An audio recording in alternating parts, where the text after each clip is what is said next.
Hello, good morning. My name is St John Axby and welcome to the first of these video introductions to my blogs. You might recall in my previous blog, How to Make God Laugh, I described how we moved down to Melbourne during the COVID-19 pandemic, and I might have mentioned that I made him upstairs belly roll by disclosing too much information to you. Well, it's been 8 weeks since I wrote that blog, and it's given me plenty of time to take stock of the beautiful house that we've purchased. And not learning from my mistakes, I'm going to share with you even more of the plans that we have to make this house better and stamp our mark on it. Taking the outside in, we'll discuss some of the problems that I've discovered on the outside of the house, how I intend to improve it, how I intend to rectify the problems, and how I intend to make it better and future-proof it if it's to outlive me. Now, just before we move on, I must mention one thing, and that is about my name. It's St John and not St John. I know I'm still asking my parents why. Until such time as I find the answer to that, it's St John, not St John. Let's get cracking.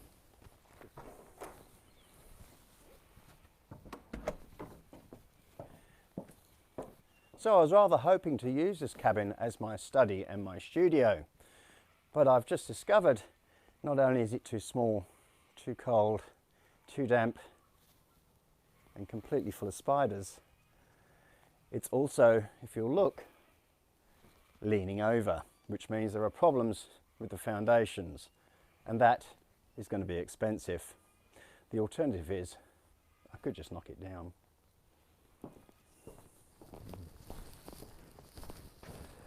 Just like the cabin back there, the carport does seem to have a little bit of a lean on it, and that's partly because of the post here that has really rotted out.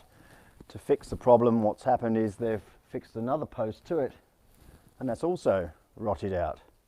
So now the carport's leaning over, and it's not exactly Pisano in proportions, but it does mean that the carport will have to be replaced with something more permanent and better at some stage. This way.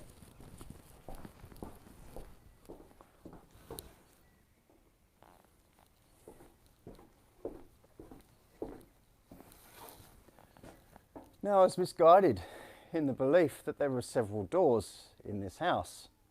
And despite the fact that this house was built in the 1980s, it seems that the doors are very much living in the 70s because they've all permanently gone on strike. Allow me to demonstrate.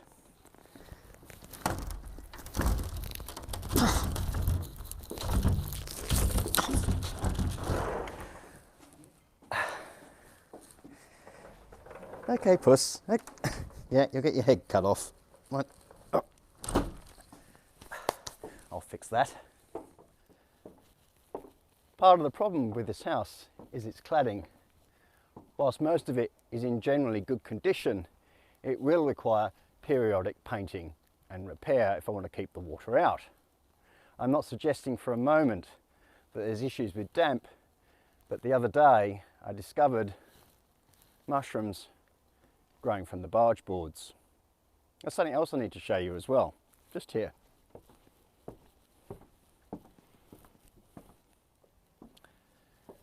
Take a look at this. For some reason, the vital flashings around the window penetrations are missing. Now, all of these items will need to be addressed if I'm to safeguard this house against fire, plague, pestilence, storm, tempest, red wine and psychotic cats.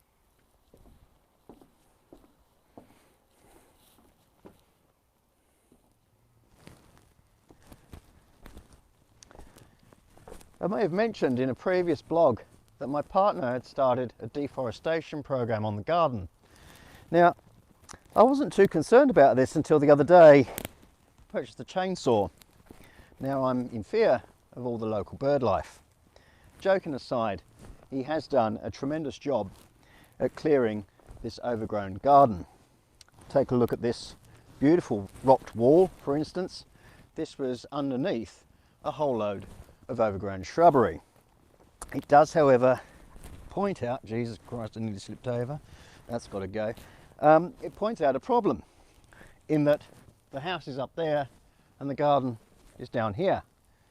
Don't worry, I have a plan.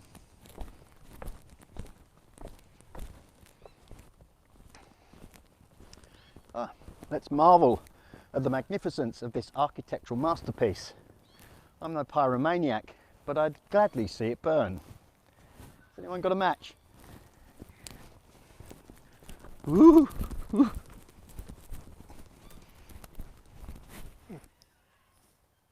So here we are in the lowest part of the garden that I dare go to in these shoes. And yes, actually the garden does go on for about another 50 metres past that grass area and down into impenetrable bush. It certainly does raise the eyebrows of our gardener when we ask him to mow the lawn. I don't blame him, to be honest. There's no question that this area in its present state is unworkable. It needs a solution if I'm to come down here, because at the moment, the way I see it, there's no reason to come down here at all. And that's a shame. So the challenge is, how do we get the house up there into the garden down here and make this a great space to come into? You'll be delighted to know that I've answered all these questions in the blog. So please go to sinjonaxby.com/blog to learn more. Just before we go, you'll notice that we've moved inside in front of the fire. It does segue perfectly into the next blog, because I will be talking about the internals of this house and how I propose to improve it. Until then, thank you so much for watching. We'll see you next time. Cheerio.